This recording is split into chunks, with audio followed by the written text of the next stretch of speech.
Assalamualaikum warahmatullahi wabarakatuh. Perkenalkan, nama saya Ahmad Benarevo dari Politeknik STMI Jakarta, kelas ABO 2, NIM 172138. Nah, di sini saya akan menjelaskan tentang PUEBI atau Pedoman Umum Bahasa Indonesia. Nah, di slide selanjutnya ini ada perkembangan singkat PUEBI yang dulu bernama EYD atau ejaan yang disempurnakan, yang sudah berlaku sejak tahun 1972 dan berubah menjadi PUEBI yang sudah berlaku sejak tahun 2015. Ada 3 hal perubahan yang terjadi pada PUEBI, yaitu perubahan huruf diftong, penggunaan huruf tebal, serta penggunaan huruf kapital. Nah, di slide selanjutnya ini ada hal-hal yang dipelajari dalam PUEBI.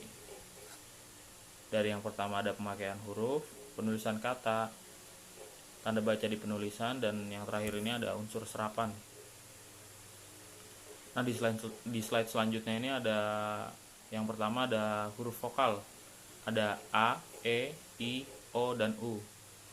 A yang pertama itu ada api, E yang pertama itu ada enak, yang kedua ada ember, dan yang ketiga ada emas. I ada itu, I juga ada banyak ya, ada ini juga. O ada oleh, dan yang terakhir U untuk. Nah, yang kedua ini ada huruf diftong. AI, AU, EI, dan OI. AI yang awal itu ada aileron, AU yang awal ada autodidak, EI yang awal ada eigendom. Nah, OI ini kosong nih. Nah, yang kedua ini ada AI di tengah, ada balairung, AU di tengah ada naufal, EI di tengah ada geser, OI di tengah ada boykot. Nah, boykot nih ada nih yang huruf OI di tengah nih. Nah, yang terakhir ada andai. Andai itu yang AI di belakang ya, ada andai, AU yang di belakang ada hijau, EI yang di belakang ada survei, OI yang di belakang ada sepoi. Nah, di slide selanjutnya saya akan menjelaskan tentang huruf kapital. Nah, ada 4 contoh nih di sini nih, ada huruf kapital. Yang pertama ada huruf kapital dipakai sebagai huruf pertama di awal kalimat. Contoh, aku sedang makan. Nah, huruf kapital itu di awal, di huruf A. Nah, selalu ada untukmu, yaitu huruf kapital yang di awal itu ada S. Nah, yang kedua ada huruf kapital dipakai sebagai huruf pertama unsur nama termasuk julukan. Yang pertama ada nama saya ini Ahmad Benarevo dan Amelia Soleha. Kalau nama julukan saya Revo. Nah, yang ketiga ada huruf kapital dipakai sebagai huruf pertama unsur nama peristiwa sejarah. Contohnya ada Proklamasi Kemerdekaan Indonesia, ada G13 PKI, dan masih banyak lagi. Ada Perang Dunia Kedua juga. Nah, yang terakhirnya ada huruf kapital dipakai sebagai huruf pertama nama geografi. Contohnya kayak Gunung Pangrango, Gunung Gede Pangrango, atau tempat tinggal saya Kecamatan Gunung Putri, juga bisa huruf kapitalan di awal. Nah, slide selanjutnya ini ada huruf miring. Huruf miring dipakai untuk menuliskan judul buku, nama majalah, atau nama surat kabar. Nah, yang pertama nih ada novel Dilan 1990, itu favorit saya. Nah, nama novel Dilan 1990 ditulis miring itu karena biar bisa dicari tahu nih sama teman-teman. Kompas adalah surat kabar nasional. Kompas adalah surat kabar nasional. Kenapa di awal? Karena bisa dicari tahu. Huruf miring dipakai untuk mengkhususkan huruf, kata, bagian kata, atau kata dalam sebuah kalimat. Huruf miring dipakai untuk mengkhususkan huruf, kata, bagian, atau kelompok kata dalam sebuah kalimat. Contohnya huruf terakhir kata abad adalah D. Kenapa abad ditulis huruf miring? Karena biar bisa dicari tahu sama teman-teman. Dia tidak diantar tetapi mengantar, itu juga bisa. Dan yang selanjutnya ada huruf miring dipakai untuk menuliskan kata atau ungkapan dalam bahasa daerah atau bahasa asing. Contohnya ungkapan Bhinneka Tunggal Ika dijadikan negara Indonesia. Kenapa Bhinneka Tunggal Ika ditulis miring? Karena biar teman-teman ini bisa nyari tahu nih artinya apa nih. Bhinneka Tunggal Ika itu artinya berbeda-beda tetapi tetap satu atau satu tujuan. Nah, di slide selanjutnya ini ada huruf tebal. Huruf tebal dipakai untuk menegaskan bagian tulisan yang sudah ditulis miring, contohnya DH.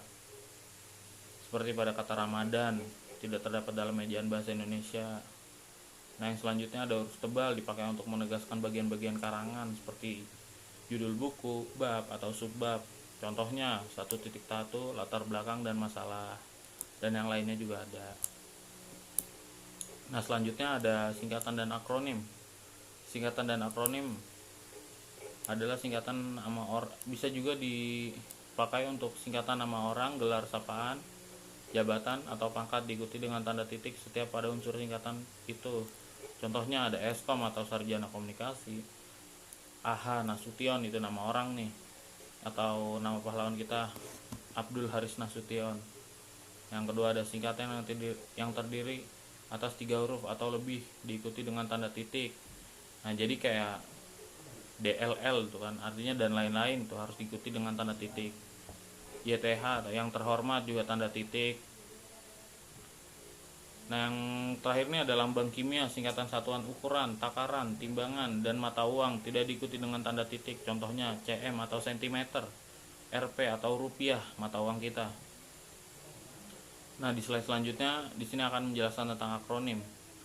Yang pertama ada akronim nama diri yang terdiri atas huruf awal setiap kata ditulis dengan huruf kapital tanpa tanda titik. Contohnya BIN atau Badan Intelijen Negara, TNI atau Tentara Nasional Indonesia, dan masih banyak lagi nih. Yang kedua ada akronim nama diri yang berupa gabungan sukata atau gabungan huruf dan suku kata dari deret kata ditulis dengan huruf awal kapital. Contohnya kayak Suramadu atau Surabaya Madura, itu huruf awalnya itu harus kapital ya. Yang terakhirnya ada akronim bukan nama diri yang berupa gabungan huruf awal dan suku kata atau gabungan suku kata ditulis dengan huruf kecil. Contohnya seperti IPTEK, ilmu pengetahuan dan teknologi. Jadi kayak IPTEK itu di tengah-tengah itu, nggak bisa ditulis dengan huruf kapital awalannya, harus huruf kecil. Kayak pemilu juga pemilihan umum. Nah, yang di slide selanjutnya ini ada angka dan bilangan. Angka dan bilangan beserta angka bilangan besar dapat ditulis dengan huruf agar lebih mudah dibaca. Contohnya seperti ini nih. Masjid As-Salam mendapatkan dana bantuan 250 juta untuk pembangunan. Yang kedua ada proyek pengadaan kereta cepat membutuhkan dana sekitar 12 triliun. Jadi ditulis huruf itu karena biar singkat gitu loh, nggak terlalu panjang. Kan 250 juta rupiah, kalau ditulis dengan huruf kan kelihatannya memakan banyak banget huruf gitu loh. Nah, biar lebih singkat ditulis dengan angka. Yang kedua nih ada angka Arab atau angka Romawi lazim dipakai sebagai lambang bilangan atau angka. Angka Arab ada 0, 1, 2, 3, 4 yang dan seterusnya. Angka Romawi juga bisa nih. Teman-teman bisa lihat di slide ini nih. Nah, selanjutnya ada pemakaian tanda baca. Tanda titik dipakai untuk memisahkan angka jam, menit, dan detik yang menunjukkan waktu atau jangka waktu. Contohnya 02, 12, 53 itu pukul 2 lewat 12 menit 53 detik. Yang kedua ada 00, 12, 23 12 menit 23 detik.